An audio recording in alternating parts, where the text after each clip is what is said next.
Hey guys, I'm back with another video here on how to play NHL 17. In this case, we're going to focus on how to stop breakaways. We're not talking about how to stop breakaways from happening because we went over in the strategies video that you can make your AIs a lot more cautious the way that you set up the strategies to stop it from happening.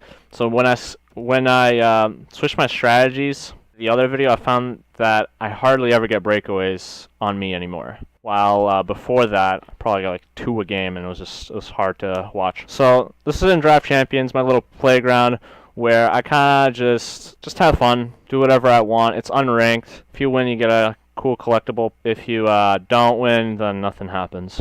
This video is going to primarily focus on switching to the goalie, doing a bunch of things from there. So if you didn't watch my video on all the different controls that you can do in the game, then let me tell you that the way that you switch to the goalie while you're playing is pressing left bumper and A, or L1 and X, depending on your console. So here I'm trying to just give him breakaways by moving my players all the way up. But the first way to handle a breakaway for the inexperienced people, like if you're playing someone who doesn't know how to always score on a breakaway, then it's just to let them go. You let the goalie go and just have him make the save, or maybe he'll get a lucky goal. But all the other methods are based on the other person actually knowing how to score. So when it comes to players, they usually have their go-to breakaway move. But if you're playing against inexperienced players, they're kind of just going to try anything, and this might not really work out too well against them. So this guy here,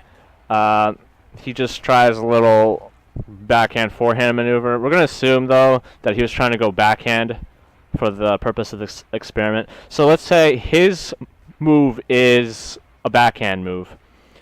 And now we know that. Now we know that he's always going to try to go backhand on a breakaway. And what we do is we switch to the goalie and we hug that left side, expecting him to go for the backhand. So that's method number 2. Method number 1 is just letting it go, which is good against inexperienced players. Method 2 is taking control of the goalie. Method 3 is the diving poke check. The diving poke check, the way that works is you press square, or X for Xbox, and up on the left stick. It didn't quite work well here.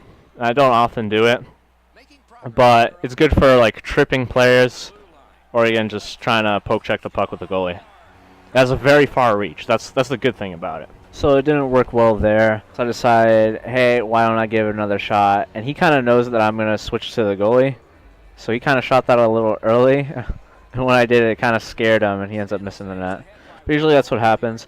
Another thing that could happen is your goalie could just get hit by him. And if he scores, it's a goalie interference. So that pretty much will negate his breakaway that way. But the thing I don't like about the flying poke check is that usually, if you miss, the puck usually just keeps trickling forward into the net. And that's no fun.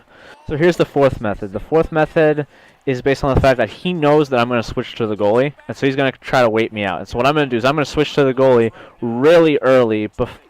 As soon as I know that he's going to get a breakaway, I switch to the goalie.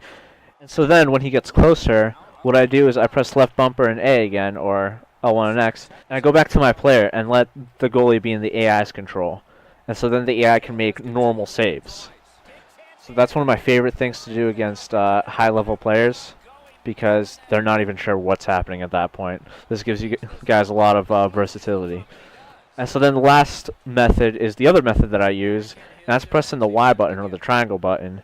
And that method, your goalie dives out and he goes straight for the puck. He wants to cover the puck no matter where he is, and you can spam that until you get the puck, which I recommend doing. So those are the 5 methods. Thanks for watching. If you guys have any questions, feel free to post them in the comments, and I'll get back to you.